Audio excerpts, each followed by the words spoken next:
base a las definiciones de los idiomas originales que se estuvo viendo la semana pasada, vamos a profundizar en cuanto al significado de la imagen y semejanza de Dios que nos muestra la Biblia a partir de Génesis 1.26, ¿no? Entonces en Génesis 1.26 que dice, entonces dijo Dios, hagamos al hombre a nuestra imagen conforme a nuestra semejanza. Y señoré en los peces del mar, en las aves de los cielos, en las bestias, en toda la tierra y en todo animal que se arrastra sobre la tierra. Así que bueno, antes de empezar, vamos a orar.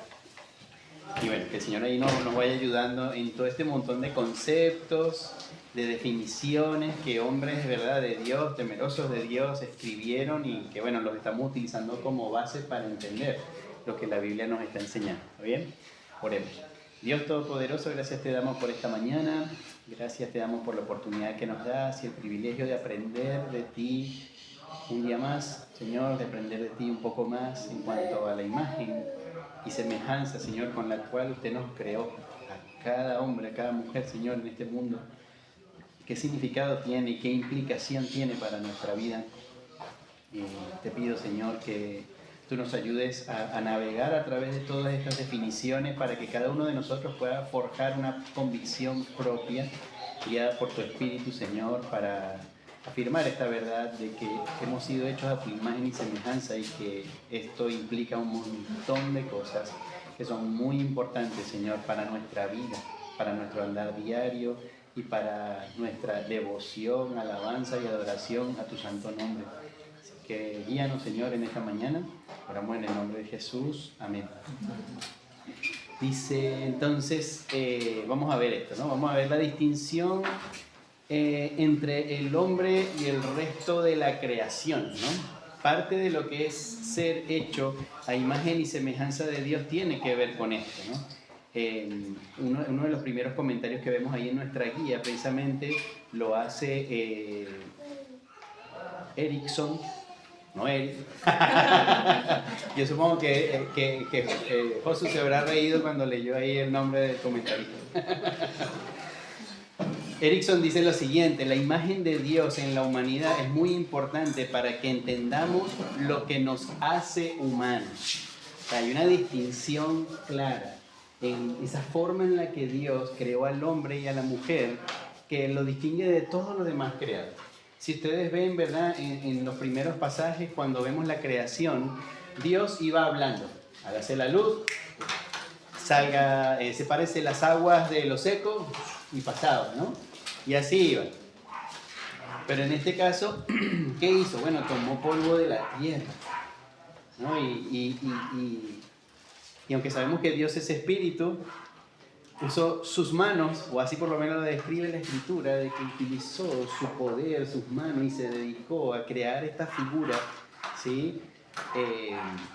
Con dos brazos, dos piernas, ¿verdad? Con todas sus características físicas, y sopló aliento de vida en ellos, ¿sí?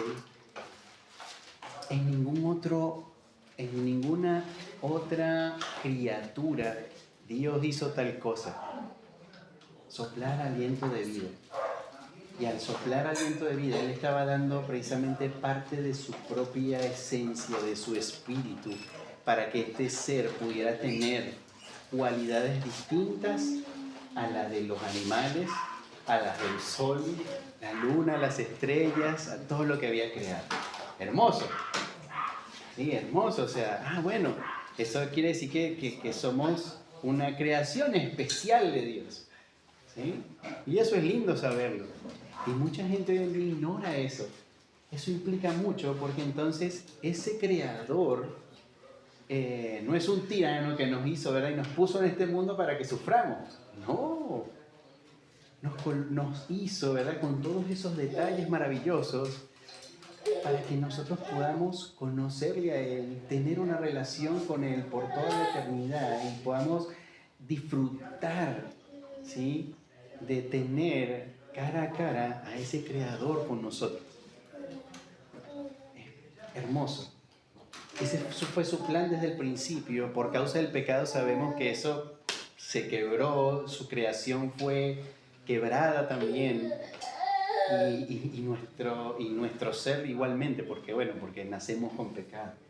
Y la tendencia a nosotros, como dice Génesis capítulo 6, es de continuo el mal. Entonces, Dios quiere, y por eso envió a su Hijo Jesús a morir en una cruz, para, por medio de Él y de ese sacrificio, restaurar esa relación que en el principio Él diseñó. Sí o sí Él va a cumplir su plan porque Él es Dios, es soberano, ¿verdad? Él tiene control de todas las cosas.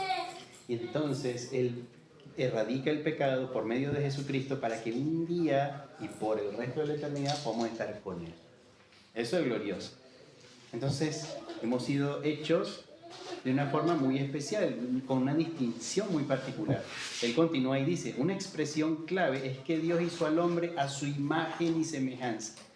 Entonces, esto, dice, distinguió al hombre de las demás criaturas porque solo con los humanos se utilizó esta expresión. Si ustedes leen el texto, ¿verdad?, de la creación, de todo Génesis 1, se van a dar cuenta que es el único ser creado donde Dios utiliza estas palabras, donde Dios habla y dice, vamos a hacerlo a nuestra imagen y semejanza. También otros comentaristas como MacArthur y Mayhew dicen, en el mundo antiguo, un rey o gobernante colocaba una imagen o un ídolo de sí mismo en su reino para simbolizar su soberanía allí, ¿no? Cuando otros veían la imagen, sabían quién tenía el control. De igual manera, quienes llevan la imagen de Dios representan a Dios en este mundo. Así pues, imagen tiene consecuencias lógicas para la majestad. Aunque Él, ¿verdad?, Dios es el rey, Dios creó al hombre como un rey, ¿no? Como un gobernante, como un vicerregente, como uno que está administrando la creación de Dios en nombre de Dios. Y ellos mencionan aquí que en Génesis capítulo 5, versículo 3, apoya este entendimiento porque dice que Set era un hijo... está el comentarista, ¿viste? Pues cosa le preguntaba.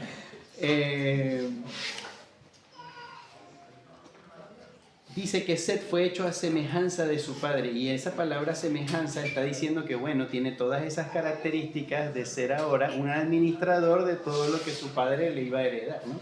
De cuidar toda la creación de Dios, porque eso es el plan de Dios en el principio. Cuando ustedes leen Génesis capítulo 2, versículos 16, dice que mandó a Dios al hombre. En el 15 dice, tomó pues Jehová Dios al hombre y lo puso en el huerto de Edén, ¿para qué? Para que lo labrara y lo guardase. Le pone una tarea, ¿sí? Le pone una tarea que él tenía que desarrollar. Esto es antes del pecado, así que esto es parte de la vida de los seres humanos, ¿no? Como creación de Dios. Y esa capacidad de administrar, de gobernar, de controlar, ¿verdad?, de tener en sujeción la creación, bueno, es heredada de generación en generación a través de los hombres. Evidentemente, y eso lo vamos a ver seguramente cuando veamos el tema de la doctrina del pecado, esa sujeción sobre toda la creación, sobre los animales y todas las cosas se perdió por causa del pecado, ¿sí?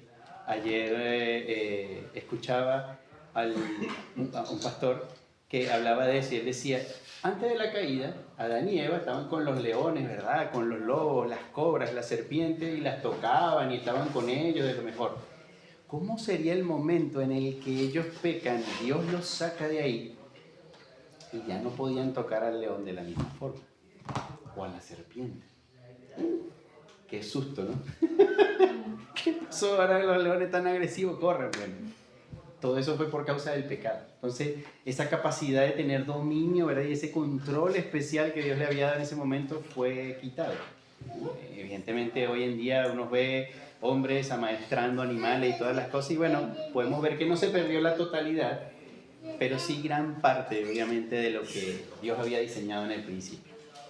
Entonces, eso es parte de esa imagen y semejanza de Dios. La capacidad de razonamiento que tiene el hombre no la tiene un animal, ¿sí? Solamente la tienen hombres y mujeres por esa imagen que tenemos de Dios en nosotros, por esa semejanza que tenemos con Él en las características y cualidades que Él tiene de ser un ser, ¿verdad?, que piensa, que razona, que medita, que se relaciona. ¿sí? Que se relaciona, o sea, y eso lo vamos a ver ahora. Hay 3 puntos de vista que desarrolla aquí el apunte en cuanto a esa imagen y semejanza que tenemos para con Dios. Uno de esos puntos de vista se llama el punto de vista sustantivo, ¿sí? Y esto habla acerca de pertenecer a esa naturaleza de Dios. Hay cosas que tenemos, ¿verdad? O esencias que tenemos de la persona de Dios. Y dice así, algunos de los padres de la iglesia, que eran discípulos de los discípulos, ¿verdad? De Juan y de todos ellos, decían lo siguiente, en cuanto a este punto de vista de la imagen y semejanza de Dios. Eso lo vamos a ver en la página 17, si quieren pueden ir ahí. Y van a ver lo que dice Orígenes, Ireneo y algunos escolásticos de la era medieval. Dice así Orígenes, veía la imagen, ¿no? La imagen de Dios como algo que se dio inmediatamente en la creación, con la semejanza como algo concedido por Dios posteriormente. O sea, él no veía como que la imagen y semejanza de Dios eran algo similar, sino que lo veía como cosas distintas. Una dada por Dios en el momento de la creación y después la semejanza fue como concedida a él. Después Ireneo tenía este otro concepto acerca de la imagen. Él sugería que la imagen se refería a la razón y al libre albedrío, ¿sí? Y la semejanza, dice, él sugería que es cierto atributo sobrenatural que poseía Adán mediante la acción del Espíritu. Cuando Adán cayó en pecado, perdió su semejanza, aunque la imagen persistió, al menos en cierto grado. Eran los pensamientos que ellos tenían en su época, ¿no? Y la teología escolástica medieval dice esto, ¿no? Dice, la imagen era el parecido natural del humano con Dios. Los poderes de la razón y la voluntad estaban ahí en la imagen, y en la semejanza hablaba de que era un don divino añadido a la naturaleza humana básica, que consistía de las cualidades morales de Dios, mientras que la imagen implicaba los atributos naturales de Dios. Entonces, como que en la semejanza el hombre pensaba moralmente, matar es malo, robar es malo, y es como que, bueno, en eso nos semejamos a Dios, ¿no? Es nuestra semejanza con Él, que entendemos el bien y el mal. Porque, bueno, sabemos también por las Escrituras que Dios ha puesto una conciencia en nosotros, que no quiere decir que sea la base para que nosotros tomamos decisiones. ¿Por qué? Porque la Biblia también nos enseña que la conciencia puede ser cauterizada. ¿Qué quiere decir? Puede ser endurecida. Y que cuando ves cosas malas, porque ha sido mal informada la conciencia, sencillamente, ¿qué dices? No es tan malo. ¿Ustedes han visto ese pensamiento hoy en día? Sí, ¿verdad? La gente dice, pero déjalo, no es tan malo. Todo lo tenemos que ver es a la luz de lo que Dios dice en su palabra, porque si no, vamos a andar como el mundo anda, según sus pensamientos. ¿Y eso a qué lo va a llevar? Directamente a la destrucción, ¿no? Y es lo que Satanás, desde el Edén, quiso meter en el mundo y lo logró, ¿no? O sea, engañó a Adán y Eva diciendo, no es que Dios, no es que van a morir, o sea, lo que Dios les está diciendo está mal. Directamente, o sea, Satanás le está diciendo lo que Dios le está diciendo está mal. No es malo que comas de este fruto, al contrario, vas a ser como Dios. Y eso quiere decir que no vas a tener que depender de Dios, sino que vas a poder andar solo, ¿sí? Vas a poder tomar tus propias decisiones, vas a ser tú mismo. ¿A qué se parece? Son frases de hoy en día, ¿sí? Que Satanás sigue en su sistema, ¿verdad? En su gobierno, metiéndole en la cabeza a todo el mundo. Y aún a nosotros como creyentes. Dice que el enemigo va a querer engañar aún a los escogidos de Dios. Entonces nosotros tenemos que estar alertas y atentos. Y por eso es importante ver esto, ¿no? Estos pensamientos. O sea, si esto es así, de que en la semejanza de Dios y en la imagen de Dios tenemos capacidad de razonar, capacidad de ver nuestra propia moralidad, entonces nosotros podemos acudir a Dios para que nos ayude a alimentar su imagen y semejanza en nosotros de tal manera que tomemos decisiones correctas. Eso lo hace Él por medio de su Espíritu, eso lo hace Él en la salvación. Eso es bueno. Bueno, esa perspectiva que tenían en el medieval, dice aquí, por supuesto implicaba una concepción de la naturaleza del pecado y de la caída, pero también una idea definida de la naturaleza de la humanidad. Nuestra naturaleza humana es unitaria y relativamente inmune a los efectos dañinos de la caída. Incluso los no cristianos y los creyentes marginales son tan humanos como los creyentes santificados. Poseen la habilidad de evaluar la evidencia, reconocer la verdad, escoger mediante el conocimiento de la verdad. Esto deja abierta la posibilidad de una teología racional o natural. Incluso sin la revelación especial, todas las personas pueden conocer algo de verdad sobre Dios. También deja abierta la posibilidad de una ética natural. Siendo libres, los humanos son capaces de hacer algunas buenas obras, aunque carezcan de gracia. Y bueno, esto lo utilizaron también en el sistema católico, ¿verdad? Para argumentar y apoyar ciertos principios que ellos siguen.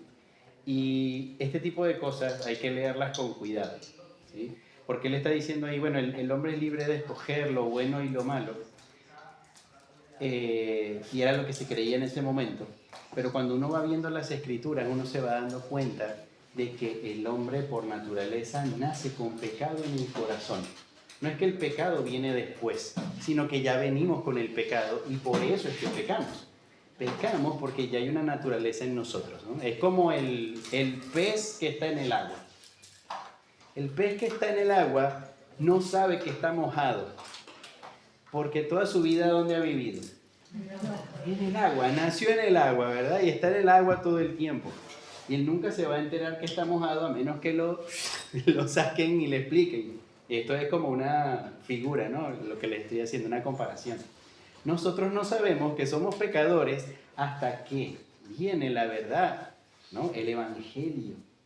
Y nos confronta con la manera en la que hemos estado viviendo desde pequeños y revelando lo que del corazón sale, el egoísmo, ¿verdad? La soberbia, la necesidad de decir no hay Dios y puedo vivir como yo quiero.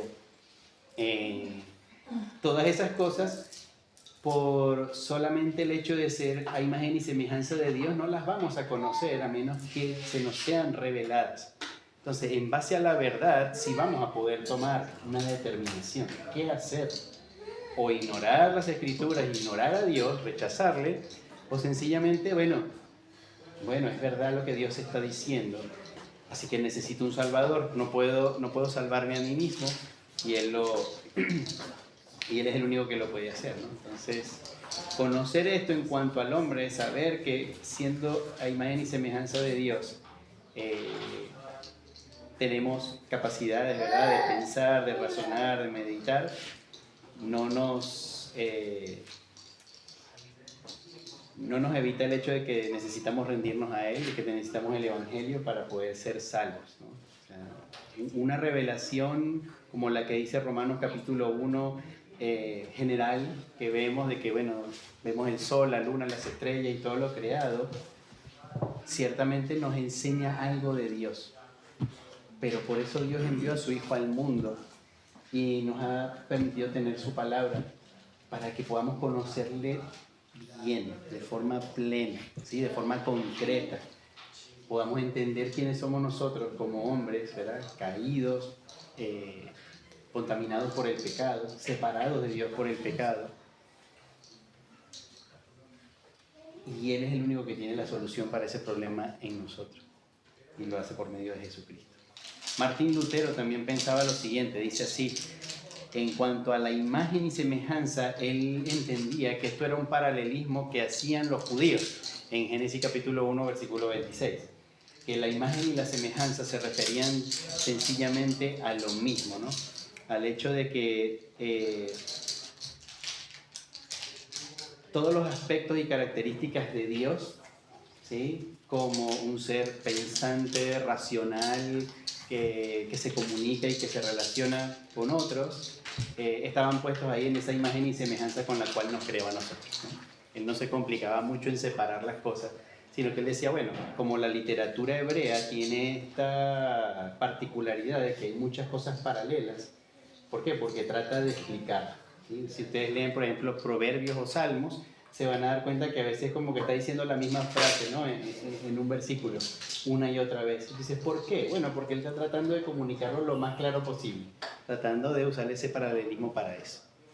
Entonces Lutero entendía que cuando en Génesis 1:26 Moisés escribió lo que Dios dijo en ese momento de la creación, que dijo, hagamos al hombre a nuestra imagen y semejanza, esa imagen y semejanza está hablando de todas esas características de Dios que nos hacen a nosotros un ser humano distinto a todos los animales.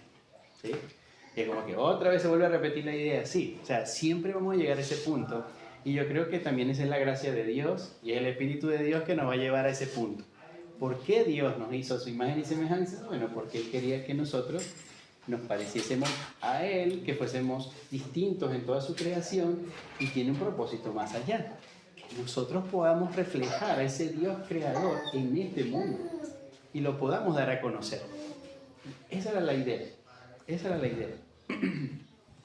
Por causa del pecado, eso está corrompido. Pero una vez que estás en Cristo, vuelves a ese plan original. Porque ¿qué quiere Dios con los creyentes? Que reflejemos, ¿verdad? Que seamos luminares en este mundo. ¿Para qué? Bueno, es para reflejar la luz de Dios, la luz de Cristo, para reflejar la persona de Dios.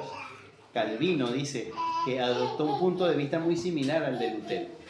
Como permanecía una reliquia, el conocimiento de nosotros mismos y el conocimiento de Dios están relacionados.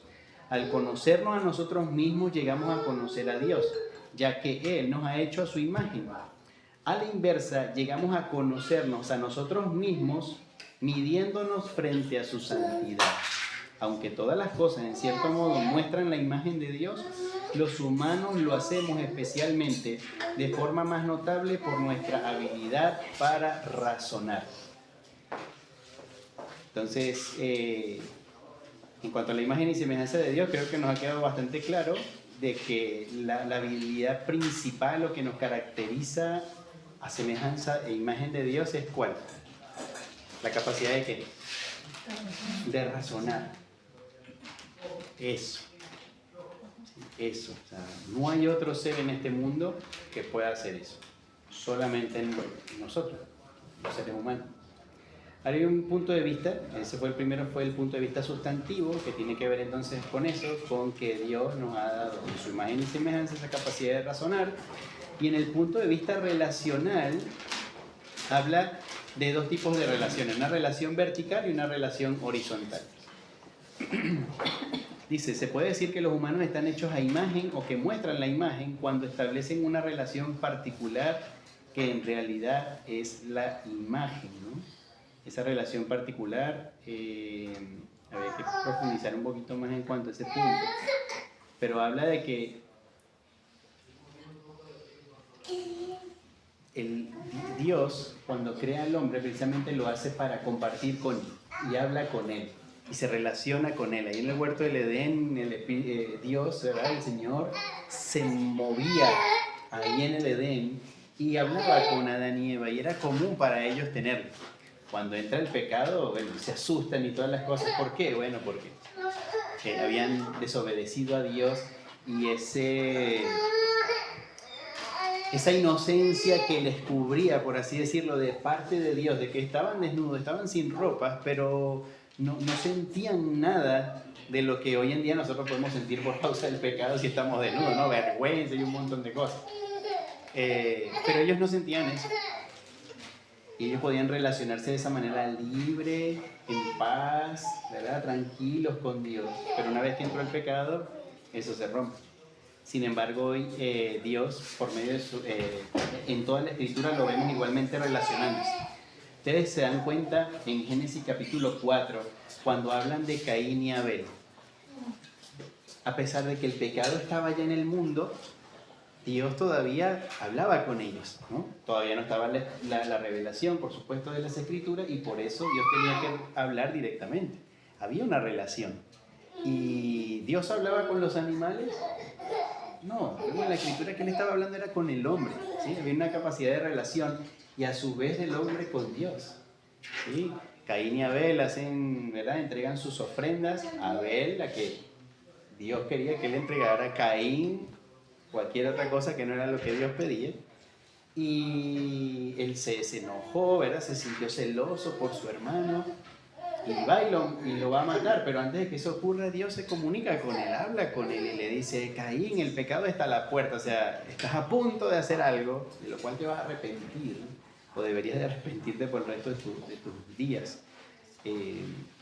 Pero tienes la capacidad de no hacerlo. Sin embargo, bueno, Caín decidió no obedecer a Dios y proceder a matar a su hermano. Y vemos ahí una comunicación, o sea, Caín estaba hablando con Dios y Dios con él. Y hoy por hoy nosotros también tenemos la posibilidad de comunicarnos con Dios, no con una voz audible, por un lado, de que nos habla así Dios directamente, sino que lo hace a través de su palabra, o lo hace a través del que está enseñando las escrituras, ¿no? Cuando vamos a escuchar la predicación, una clase de escuela dominical, a través de un hermano en la fe, cuando estamos compartiendo, ¿verdad?, nuestras luchas o algo, nos da esa capacidad de relacionarnos con Él, a través de la oración, por ejemplo. Cuando oramos, ¿a quién le estamos hablando? A Dios. Eso no lo hacen los animales. Solamente el hombre tiene esa capacidad de relacionarse de manera vertical con Dios y de manera horizontal unos con otros. Unos con otros. Fíjate que cuando Él crea en el huerto, no dejó a Adán solo y entró el pecado y después le puso una compañera, sino que ya en su diseño original Él estableció en su imagen y semejanza, que el hombre fuera relacional, y por eso creó un hombre y después creó a partir del hombre a la mujer, para que pudiera conversar, pudiera relacionarse, porque incluso en eso Adán se dio cuenta y dijo: ya va, pero aquí no hay alguien con el que yo pueda hablar. O sea, yo le puedo hablar a la flor y todas las cosas, pero ellas no me van a responder. Entonces le hizo su compañera, ¿verdad? Y así nos ha hecho a todos. Entonces, ¿qué implica eso? Bueno, que si una persona dice: no, yo no me puedo relacionar con la gente, yo soy muy introvertido, yo soy una persona que... No, ya va. ¿Cuál es el diseño original de Dios? Te hizo relacionar. Por ahí tal vez no se te dan las palabras, tranquilo, pero tienes que relacionarte con las personas. Dios te hizo así. Tienes que relacionarte con otros, tienes que hablar, tienes que relacionarte con Dios. Dice, hay un teólogo suizo acá, se llama Emil Brunner, que sostenía que solo cuando tenemos fe en Jesucristo poseemos de verdad la imagen de Dios y podemos entender, por lo tanto, nuestra propia naturaleza. Brunner distinguía entre dos sentidos de la imagen de Dios: el formal y el material. La imagen formal es el humanum, lo que hace una persona humana, distinguiendo al hombre de los animales, y los hombres pecadores no han perdido este aspecto de la imagen de Dios. Y el sentido material de la imagen es el acto de la respuesta y la relación con Dios. Exactamente, o sea,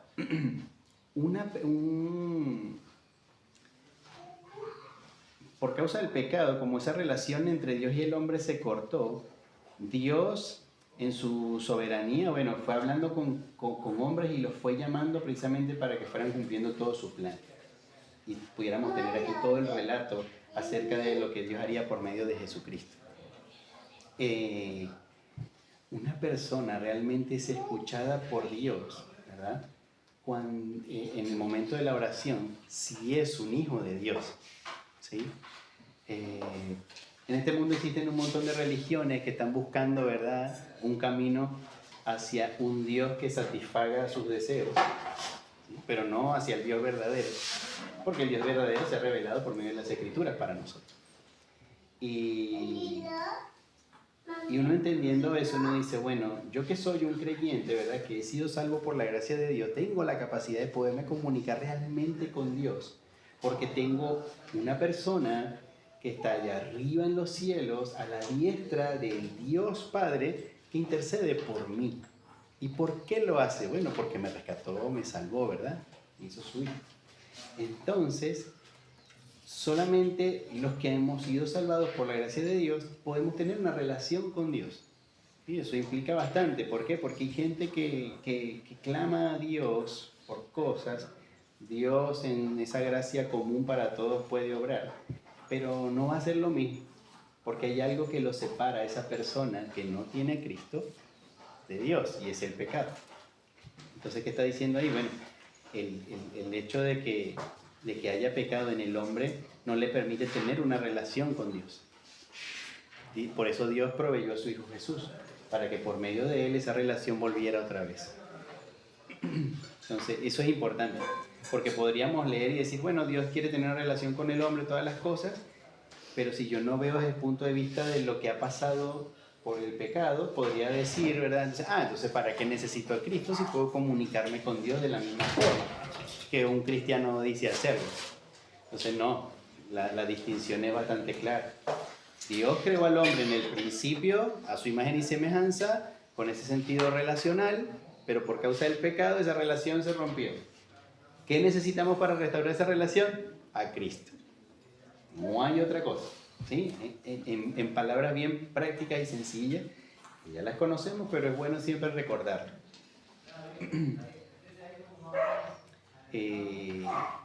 Ahora, hay varios aspectos ahí en cuanto a esta parte relacional que son repetitivos, los pueden estar leyendo. Y después hay un punto de vista, ¿sí? Vimos el punto de vista sustantivo en cuanto a el razonamiento que Dios nos da por medio de su imagen y semejanza, el punto de vista relacional, que bueno, Dios nos creó para tener una relación con Él, que está rota por el pecado, pero que es restaurada por Cristo, y el punto de vista funcional de esa imagen de Dios en nosotros, de esa imagen y semejanza, es funcional porque habla de un ejercicio de algo que Dios nos ha dado. En el punto A dice allí, es la idea de que la imagen no es algo que esté presente en la composición del hombre, es decir, que nos parecemos físicamente a Dios, ni sea la experiencia de la relación con Dios o con los demás seres humanos, sino que la imagen consiste en algo que uno hace. Es una función humana la que se menciona con más frecuencia. Dice, es el ejercicio de la potestad sobre la creación. Y es cierto, o sea, ¿quién es Dios? El creador, ¿verdad? El que hizo todas las cosas. Dios hace todo y después pone al hombre como administrador de todo eso que creó. Evidentemente tiene que darle características al hombre, ¿verdad? Lógicamente, para que este hombre pueda administrarlo a la manera de Dios.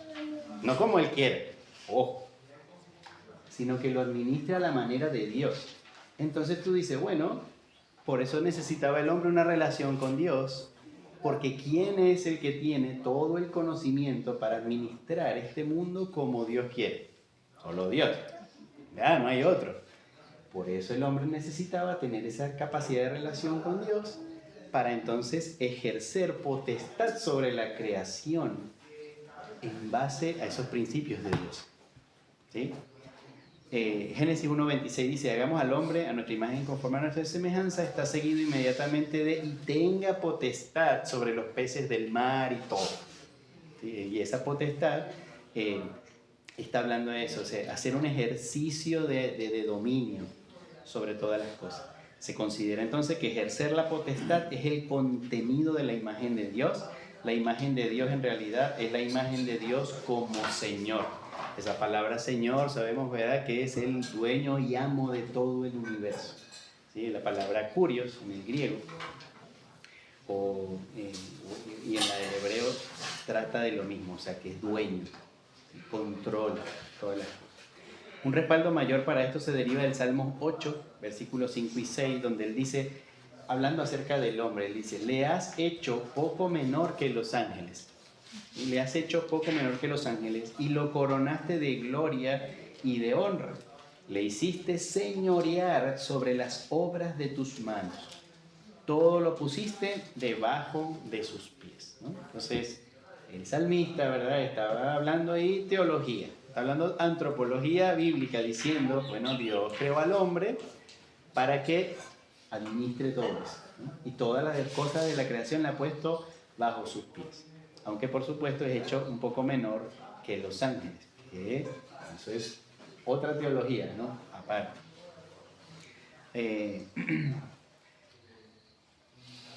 Por lo tanto, se debe formular una definición concisa. Bueno, volvemos aquí a nuestro hermano Erickson, que dice, la imagen hace referencia a los elementos de la composición humana que permiten el cumplimiento de su destino.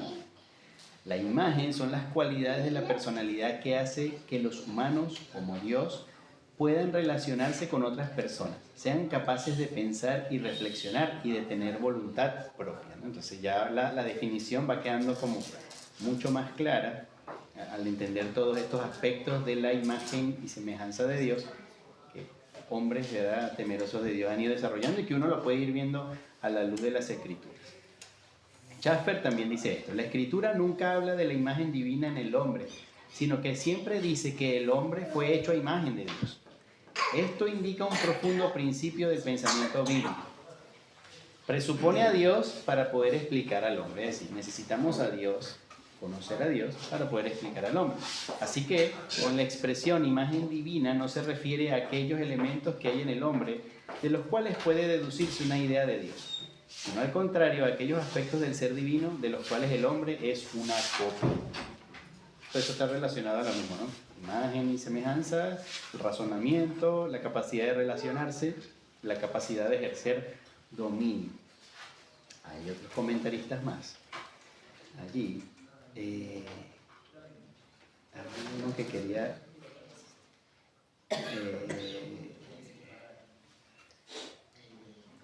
dice la imagen de Dios, este es Riley, en su teología básica dice: la imagen de Dios en la cual el hombre fue creado incluyó la totalidad de su ser como viviente, inteligente, determinante y moral. ¿Sí? Payne dice: puede definirse en resumen como la totalidad de los poderes superiores del hombre que lo distinguen del mundo animal y la demás creación. A ver si llego aquí. Bueno, dice en la página 23, dice: así que al igual que Dios, el hombre es un ser personal, espiritual y eterno con una responsabilidad moral, quien se asemeja bien a su creador, pero sin atribuirle forma corporal a Dios. Bueno, Dios es espíritu, no tiene una forma física. Él tomó forma de hombre como nosotros, ¿no?, a través de Jesucristo, pero Él en sí, desde la eternidad, es espíritu. Puesto que el hombre es imagen de Dios, Él es capaz de ejercer dominio y experimentar las relaciones.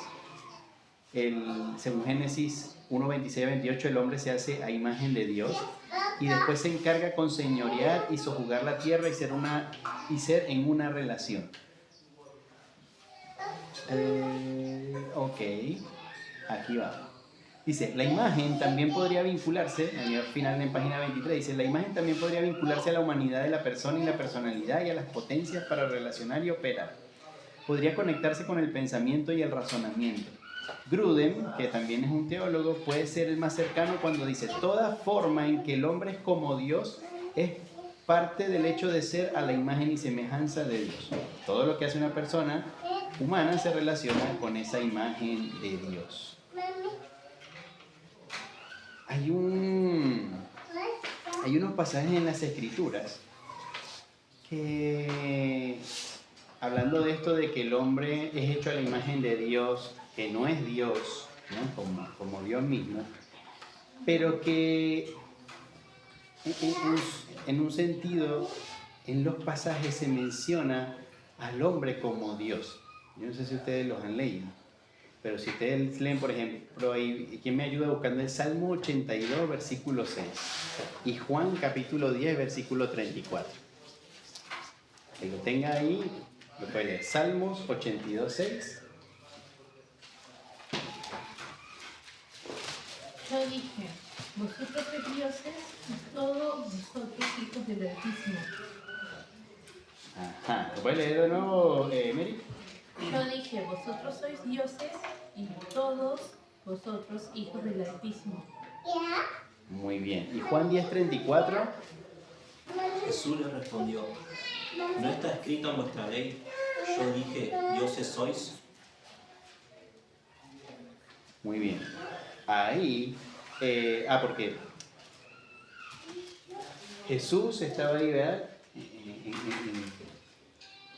con los fariseos y toda esta gente, y estaban discutiendo acerca del hecho de que Él se hacía llamar Dios. Evidentemente, Él es Dios. Pero ellos no lo creían y decían: ¿cómo es esto? Este hombre blasfema. Y Jesús va a hacer referencia a este pasaje de las Escrituras, que es el Salmo 82, 6, donde Dios está diciéndole al hombre, dioses sois. Tremendo. ¿Qué pensarían ustedes o qué piensan ustedes cuando Jesús está diciendo son dioses? A ver, ¿qué se les viene a la mente?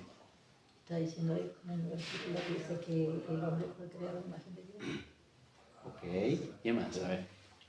Sí, a la manera, quizás se está apuntando a la manera de actuar independientemente. Ok. Es la corona que le dio al hombre como cúspide de la creación. Bien. Exacto. Pero, ¿él está diciendo acaso que el hombre es Dios? No, No, ¿verdad? Exactamente. se comporta. Fíjese que con lo que hemos ido viendo de la antropología pudimos responder claramente. Uno, fuimos hechos a imagen y semejanza de Dios, nos ha dado capacidades para desenvolvernos en este mundo y tenemos una característica de ser, distintos a toda la creación de Dios. Entonces, ahí por ejemplo él dice, ¿no? La palabra hebrea traducida como dioses en el Salmo 82:6 es Elohim. Usualmente se refiere al único Dios verdadero, ¿sí? Pero tiene otros usos. El Salmo 82:1 dice, Dios está en la reunión de los dioses, en medio de los dioses justos. Viendo los tres siguientes versículos, es claro que la palabra dioses se refiere a magistrados, jueces y otras personas que mantienen posiciones de autoridad y gobierno. Entonces, cuando Jesús está diciendo ahí, Dios nos ha dado en su imagen y semejanza, ¿verdad? Como esa cúspide de la creación, el hecho de gobernar y administrar todas las cosas.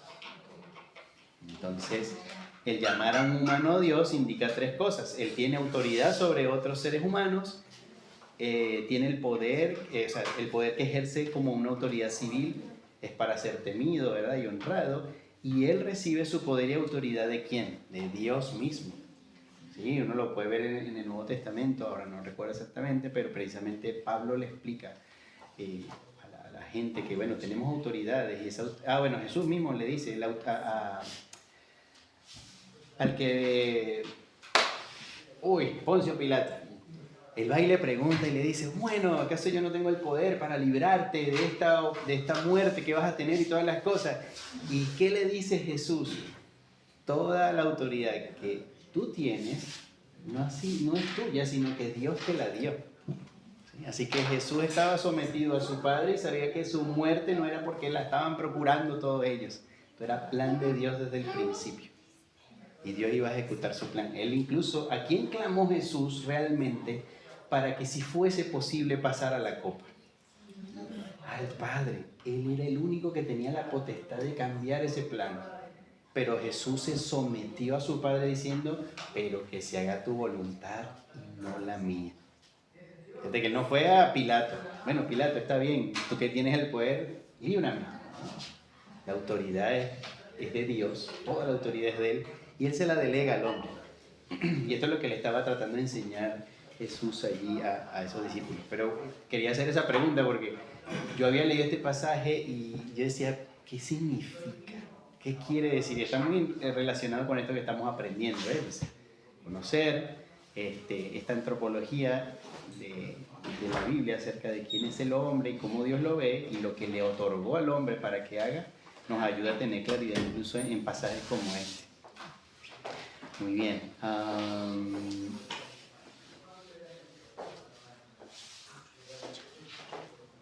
De esto tenemos un montón de cosas. Vamos a ver algunas cositas acá en cuanto a esa imagen de Dios que fue dada al hombre en otras cosas, como por ejemplo la voluntad, el intelecto, las emociones, la capacidad de relacionarse que lo vimos y la capacidad funcional que tenemos. Él dice así, es aparente que mientras el cuerpo humano de por sí no es en ningún sentido una imagen del Dios de la Biblia, toda la naturaleza física del hombre fue creada originalmente para llevar esa imagen. Volitivamente, es decir, en cuanto a la voluntad, el hombre tiene una voluntad y la habilidad para elegir entre varias opciones. ¿Sí? Y eso solamente lo podemos hacer nosotros y eso es parte de esa imagen de Dios en nosotros. Él puede discernir, ¿verdad? Distinguir, hacer diferencia entre el bien del mal. Este aspecto volitivo separa al hombre de los animales y otras criaturas mencionadas en Génesis 1 y 2. Entonces, ¿qué nos separa como imagen de Dios que fuimos hechos? De los animales, que podemos decidir. ¿Sí? ¿Qué podemos hacer? Decidir. Muy bien. Pues por ahí dicen, no, pero viste que evolucionamos del mono. El mono no puede decidir, él actúa por instinto, ¿no? Tiene hambre, va y come. Intelectualmente, dice, el hombre tiene una mente racional. Es consciente de sí mismo, de su ambiente, de otros y de Dios. Puede pensar críticamente y lógicamente, posee memoria, imaginación, creatividad y las habilidades del lenguaje para comunicar y entender los pensamientos de los demás. Todo eso lo tenemos. Y eso evidentemente refleja a quién, a Dios. Porque Él tiene todas esas características. ¿Sí? Todas esas características están en Dios. Emocionalmente, dice, un ser humano experimenta una amplia gama de emociones y sentimientos, como por ejemplo miedo, ira, culpa, ansiedad, pena, vergüenza, felicidad, alegría. Puede reír y llorar. También la emocionalidad humana es compleja, como las personas pueden experimentar dos o más emociones casi simultáneamente. Por ejemplo, los padres pueden sentir la tristeza, el orgullo, el nerviosismo y la felicidad cuando su hija se mueve fuera de la ciudad para asistir a la universidad. Tiene todas esas emociones encontradas. ¡Ay, qué bueno que va a estudiar! Se va lejos. Está contento, está triste. ¿Qué tiene? Puede sentir todo eso de forma simultánea. Y somos bien complejos, ¿verdad? Bueno, así nos diseñó Dios, ¿no? Y así funciona todo eso. Relacionalmente, bueno, el hombre es equipado para participar en relaciones con Dios y con otras personas. Jesús dijo que los mayores mandamientos son amar a Dios y amar a los demás. En eso se cierra toda la ley. Y para que eso se dé, necesitas relacionarte. No puedes estar como los esenios que se llevan a una montaña por allá lejos de todo para no pecar, no. Dios quiere que estemos ahí, en esa relación. Funcionalmente, bueno, el hombre tiene lo que necesita para llenar, reinar y sojuzgar la tierra en el nombre de Dios, para la gloria de Dios, ¿no? Ese es el propósito. Varones y mujeres tienen cuerpos capaces de reproducir, ¿verdad?, de dar vida e interactuar con su ambiente físico. La humanidad posee el ingenio para implementar una estrategia exitosa para la tierra. Y todo eso, bueno, vino dado por Dios. Énfasis y consecuencias de la expresión hecho a la imagen de Dios. Bueno, las apariciones de la frase hecho a la imagen de Dios, tanto en el Antiguo como en el Nuevo Testamento, siempre apuntan al origen creativo del hombre. Hecho a la imagen, por lo tanto, siempre una criatura. Entonces, el hombre, nosotros no podemos suponer que podemos ser Dios, porque, bueno, somos una criatura, fuimos creados por Él. Y cuando nosotros nos damos cuenta, o sea, el Génesis es un relato histórico, ¿sí? Una narrativa histórica, es decir, que Moisés se encargó de escribir exactamente los hechos de la creación que Dios le reveló, todo lo que Él le fue contando. Mira, yo lo hice de esta forma, de esta forma, de esta forma, de esta forma. Entonces, el hecho de que Dios creó al hombre a su imagen y semejanza es una verdad, ¿sí? Literal. No es algo que es poético ni nada de esas cosas, sino que es literal. De hecho, Jesús y los apóstoles, cuando uno lee los Evangelios y el Nuevo Testamento, apelan precisamente, ¿no? Usan como base para decir esto de que el hombre es creado por Dios, Génesis. ¿Sí? O sea, es la revelación de Dios, es la escritura, ¿verdad?, que fue inspirada por Dios y que nos enseña, bueno, que esto fue así. El uso, tanto en el Antiguo como en el Nuevo Testamento, de ser hechos a imagen y semejanza de Dios, presenta una base para el trato de un hombre hacia otro. Busquen, por ejemplo, allí Génesis capítulo 9, versículo 6. Y otra persona que pueda buscar Santiago capítulo 3, versículo 9. Génesis capítulo 9, versículo 6. Dice así: el que derrama sangre de hombre, por el hombre su sangre será derramada, porque a imagen de Dios es hecho el hombre. El otro es 3.9, sí, Santiago 3.9. Con ella bendecimos, ¿Sí? con ella bendecimos a Dios y Padre, y con ella maldecimos a los hombres que están hechos a la semejanza de Dios. Sí, fíjense, ¿no? En el de Santiago está hablando de la lengua. ¿Se acuerdan que lo estuvimos viendo ahí con José y lo fue explicando muy bien? Bueno, con esa misma lengua, ¿verdad?, con la que alabamos a Dios, con esa tratamos de una manera, ¿verdad?, terrible a los que son hechos a imagen y semejanza de Dios. Entonces, hay una dignidad, ¿verdad?, hay un valor en todo ser humano. Todo ser humano, o sea, no hay distinción. Todos hemos sido hechos a imagen y semejanza de Dios. Y muchas veces en nuestras relaciones con el prójimo no tomamos en cuenta eso.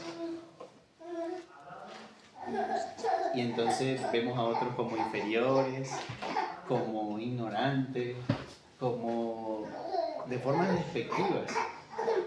Y bueno, el hecho de que un hombre de que todos hayamos sido hechos a imagen y semejanza de Dios implica que todos tienen ese valor intrínseco y por lo tanto todos deberíamos tener respeto por todos.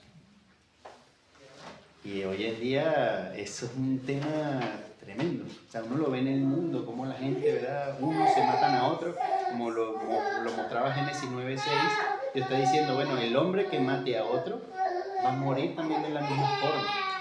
¿Por qué? Porque, bueno, esto es el pecado. Estas son las consecuencias del pecado, ¿no? Y aún pecamos de esa forma cuando no vemos el valor que toda persona tiene de parte de Dios por ser hechos a imagen y semejanza de Dios. Entonces, si no tenemos eso en mente, nuestro trato hacia los demás va a ser terrible. Va a ser terrible. Entonces, esto es algo que debe gobernar nuestra mente, nuestra forma de hablar, nuestra forma de conducirnos, de pensar, ¿no?, de los demás. Entonces, una implicación en cuanto a saber que Dios ha hecho al hombre a su imagen y semejanza. Dice, al hombre caído se le da la realidad de la imagen de Dios como la base para el gobierno civil y la conducta social. En el hombre caído, la imagen de Dios no ha sido anulada. O sea, lo que los hombres tienen en común no es ser trazados a través de sus sistemas de pensamiento religioso, sino ser trazados a través del imago Dei, o sea, de la imagen de Dios, que de alguna medida sobrevive en cada hombre. Sin importar cuánto el terremoto moral de la caída haya dañado al imago o la imagen, no lo destruyó completamente. El contenido de la imagen está reducido, distorsionado y aún falsificado al ser incorporado a perspectivas o suposiciones filosóficas y religiosas, pero nunca es completamente erradicado. Eso está bueno, o sea, no por hecho de que entró el pecado al mundo, el hombre dejó de ser hecho a imagen de Dios. No es que eso cambió. La imagen de Dios está en el hombre por todas las cualidades que ya vimos, emocionales, volitivas, de relación, de funcionalidad, pero evidentemente el pecado ha afectado eso y entonces por eso es que hay ese trato unos con otros. Ese trato pecaminoso. ¿Por qué? Bueno, porque está el pecado allí. Pero estas verdades de Dios tienen que ayudarnos entonces a que la próxima vez que nos vamos a relacionar con alguien de una manera despectiva, ¿verdad?, pecaminosa o algo, ¿cómo lo vamos a hacer? Tengo que pensar primero y decir, ya va, esta persona fue hecha imagen y semejanza de Dios, bueno, ya va, tengo que evaluar qué es lo que voy a hacer, qué es lo que voy a discutir, por qué voy a pelear, por qué voy a decirle lo que le voy a decir. ¿No? Entonces, no tiene que hacer pensar una y otra vez antes de pecar de esa forma.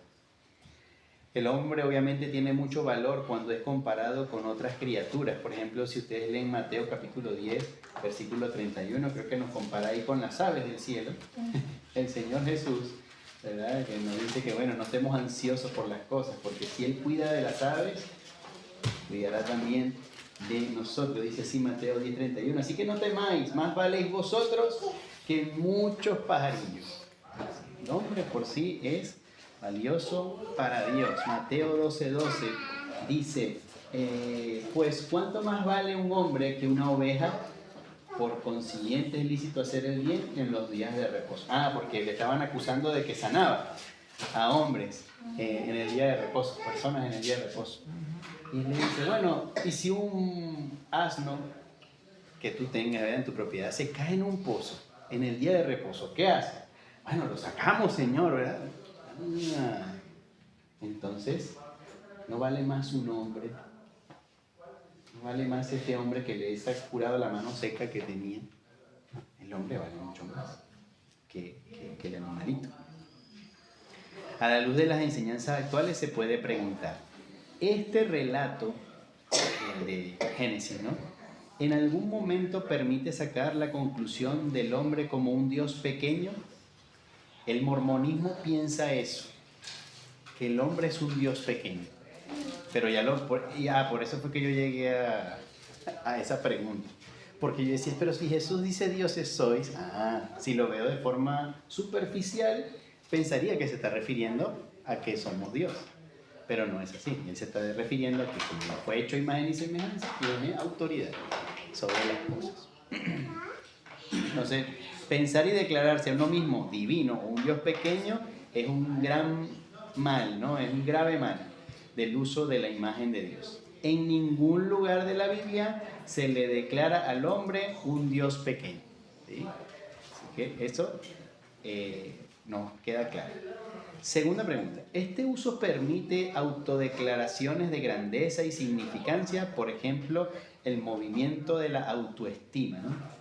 Que bueno, si soy la imagen de Dios, entonces, oye, tengo que valorarme a mí mismo y pensar en mí mismo. Ya de por sí, por causa del pecado, nos amamos demasiado a nosotros mismos. Y Jesús lo declara varias veces en la Escritura, ¿no? Así como ustedes se aman a ustedes mismos, bueno, amen a los demás. Entonces, usan ese pasaje para decir, bueno, tengo que amarme a mí mismo primero. Esa es la tendencia pecaminosa. Pero no, te está diciendo, como tú te amas demasiado, bueno, así de demasiado deberías amar a tu prójimo. Estar atento a sus necesidades, a que, bueno, no sufra dolor y todas las cosas, porque es la forma natural en la que actuamos. Dice, como el portador de la imagen divina y el objeto del amor divino y redentor, el hombre recibe valor, mérito, significado y es el merecedor del amor de otros. Pero, dice, considere Salmos capítulo 139, vamos a buscarlo ahí, Salmo 139, versículos 13 al 16. Salmo 139.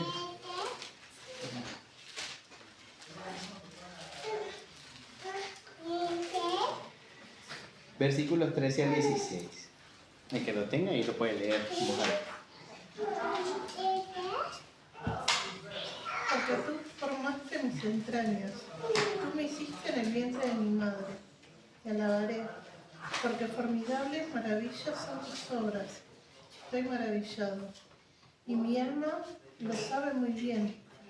No fue cubierto de ti mi cuerpo, bien que en oculto fui formado y entretejido en lo más profundo de la tierra. Mi embrión vieron tus ojos, y en tu libro está escrita todas aquellas cosas que fueron luego formadas, sin faltar una de ellas. Muy bien, entonces dice, lo maravilloso de Dios, ¿no? El Creador es enfatizado. Él es, en ese pasaje, no es el hombre el que es enfatizado o exaltado, sino Dios el que es enfatizado, porque dice, te alabaré porque formidables y maravillosas son tus obras. Él es el que es exaltado ahí, ¿no? Por lo tanto, el valor, mérito, significado y la capacidad de ser merecedor de amor, ¿de quién proviene? De Dios. Sí, o sea, nosotros tenemos un valor, ¿verdad? Merecemos recibir amor, merecemos, ¿verdad?, el respeto, tenemos significado, todas estas cosas, pero eso no es algo que es nuestro, que nació en nosotros, sino que Dios nos lo ha dado, porque Él nos creó. Dios debe recibir el crédito, ¿no? Y por eso es que Él dice, te alabaré y maravillosas son tus obras. La respuesta correcta del hombre en este contexto se mira en el versículo 23 y 24, donde Él dice, examíname, oh Dios, y conoce mi corazón, pruébame y conoce mis pensamientos, y ve si hay en mí camino de perversidad y guíame en el camino eterno, ¿no? Entonces, ahí es donde vemos nuestra bajeza, ¿verdad? O sea, nosotros tenemos pecado en nuestro corazón y necesitamos que Dios, ¿verdad?, nos revise, nos examine, que saque el pecado que hay en nosotros. Entonces, tenemos una claridad en la posición de cada uno. Dios como Dios, el soberano, el eterno y glorioso, y nosotros como su creación, que estamos, bueno, complicados con el tema del pecado, pero un día seremos libres de eso, pero siempre seremos su criatura. Así que no tener autodeclaraciones de grandeza y de significancia no entran aquí. Toda la gloria es de Dios. Las posiciones relacionales que resultan incluyen entonces relación hacia Dios. ¿Cómo nos relacionamos hacia Dios? Bueno, a través de la adoración, de la alabanza, de acciones de gracia por su increíble creación del hombre a su imagen. ¿Sí?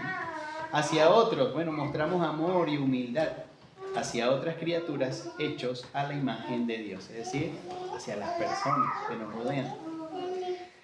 Hacia el mundo, el resto de la creación, bueno, dominio que incluye asombro, respeto, cuidado, un uso para el beneficio personal de la humanidad y entendimiento, ¿no? O sea, el estudio. Esa relación que como seres creados a la imagen de Dios con todo el resto de la creación que no fue hecha a la imagen de Dios, también tenemos estas tareas, el dominio, ¿verdad?, el administrar, el sojuzgar el mundo, todas las cosas, investigarlas, conocerlas, maravillarnos de Dios por cómo las creó.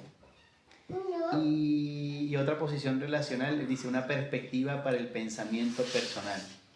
Bueno, hacer esa retrospectiva, bueno, ¿quién soy?, ¿no? Lo que uno es y lo que uno debe ser ahora. ¿Quién soy? La Biblia me lo muestra, ¿no? Soy un ser creado, dependiente, limitado, afectado por el pecado, pecador. Y si he creído en el Señor Jesucristo, bueno, debo pensar, bueno, ¿quién soy ahora? Cambia totalmente la perspectiva desde el punto de vista de Dios y de nosotros, porque decimos, bueno, ahora sigo siendo una creación de Dios, sigo siendo limitado y dependiente, pero adoptado como un hijo de Dios, salvado por la gracia de Dios, perdonado, ¿no? Lean Efesios capítulo 1 ahí. Te dice todas las cosas en las que estamos ahora en Cristo. Un punto de vista bíblico de uno mismo no se enfoca en la autoimportancia, sino en la santificación. Cada uno tiene este enfoque correcto. El resultado inmediato es la humildad cuando vemos cuán lejos estamos de alcanzar la santidad de Dios. Y es así, o sea, solo llegaremos a ser como el Señor Jesucristo el día que estemos con Él en la eternidad. Mientras tanto, estamos muy lejos de alcanzar la santidad de Dios, pero tenemos que procurarla. O sea, no quedarnos ahí y decir, bueno, como no la puedo alcanzar, ya está, ya fue. No, Él nos manda que nos santifiquemos, ¿no? Día tras día.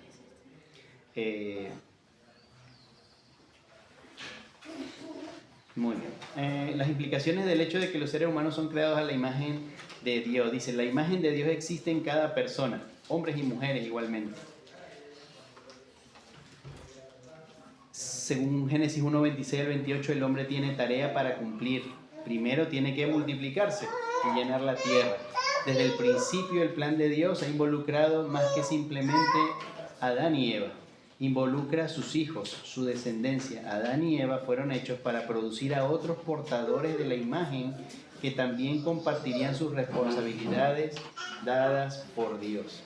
Entonces, esto es algo que todos vamos heredando. Después de la caída, toda la gente todavía posee la imagen y la semejanza de Dios. Eso es así. Además, todavía la pena de muerte es la pena apropiada por el asesinato, porque imagen de Dios es hecho el hombre. Entonces hay países donde todavía eso se da. Yo no sé si aquí, Javi, tú que conoces un poco más de las leyes acá de Argentina, o algunos si sabe, ¿aquí hay pena de muerte? No. ¿No? Ok. Hay países en los que sí, por ejemplo Estados Unidos, y creo que algunos otros más, eso existe todavía. Y está basado precisamente en esto, en las escrituras, en el hecho de que, bueno, el hombre que ha matado a otro probablemente va a morir de la misma forma. Tercero dice, los portadores de la imagen de Dios eran ciertamente empañados o viciados con la maldición, pero la imagen y semejanza de Dios, aunque distorsionada, no fue destruida. Así que eso creo que nos quedó bastante claro en cuanto a la imagen de Dios. Y bueno, como imagen de Dios, la esfera del hombre para reinar es la tierra, no el cielo. El Salmo 115, versículo 16 dice, los cielos son los cielos de Jehová y ha dado la tierra a los hijos de los hombres, ¿no? Para que Él gobierne sobre la tierra. Y este punto me gustó mucho porque pensaba, ¿no?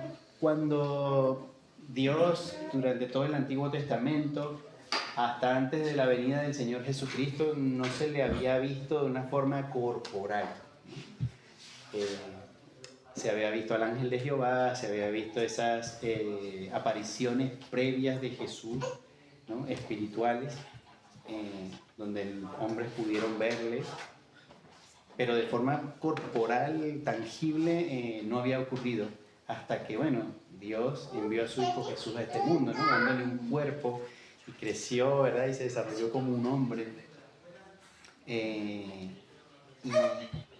cuando Él estaba con sus discípulos, ¿verdad? Y les hablaba del reino de los cielos, del Padre, todas las cosas, y le dijo, bueno, un día me tengo que ir a donde el Padre.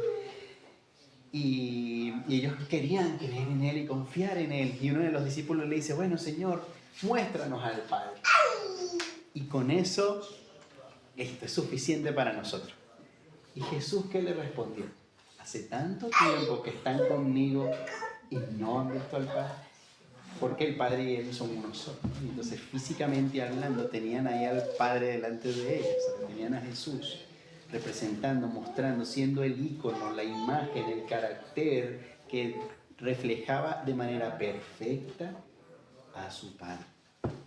Algo que nosotros no podemos hacer por causa del pecado, pero Él es santo, ¿verdad? Y Jesús estaba ahí con ellos y podían ellos ver al Padre directamente viendo a Jesús.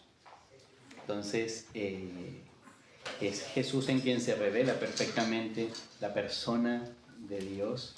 Pablo refiere a Jesús como el último Adán en 1 Corintios 15:45, conectando a Jesús con la humanidad. Y también dice, Él, hablando de Jesús, en Colosenses 1:15, es la imagen del Dios invisible, y esa palabra imagen ahí es la palabra ícono, que muestra la idea de esa representación o manifestación del Padre en este mundo. Entonces, por medio de Él y conociendo a Jesús, podemos conocer al Padre. Y en las Escrituras tenemos muchísimo para poder ahondar en cuanto a la persona de Dios por medio de Jesucristo. El hombre fue hecho a la imagen de Dios para que pudiera hacerse hombre como redentor. El hombre está siendo renovado a la imagen de Cristo. Seremos semejantes a Él por medio de la santificación y últimamente la glorificación. Cuando los cristianos son glorificados en la segunda venida de Jesús, el proceso transformativo será cumplido. Veremos como el Señor. En 1 Juan 3:2 dice, amados, ahora somos hijos de Dios, y aún no se ha manifestado lo que hemos de ser. Pero sabemos que cuando Él se manifieste, seremos semejantes a Él, porque le veremos tal como Él es. 1 Corintios 15:49, y así como hemos traído la imagen del terrenal, traeremos también la imagen del celestial. Un día seremos como Él. Seremos como Él. Jesús es el arquetipo. Somos cristianos electivos, ¿no? O sea, el diseño perfecto es Jesús y nosotros somos los que somos creados a su imagen. Aquel hecho a la imagen de Dios no debe ser una imagen de Dios. Éxodo 24 que dice, no te harás imagen ni ninguna semejanza.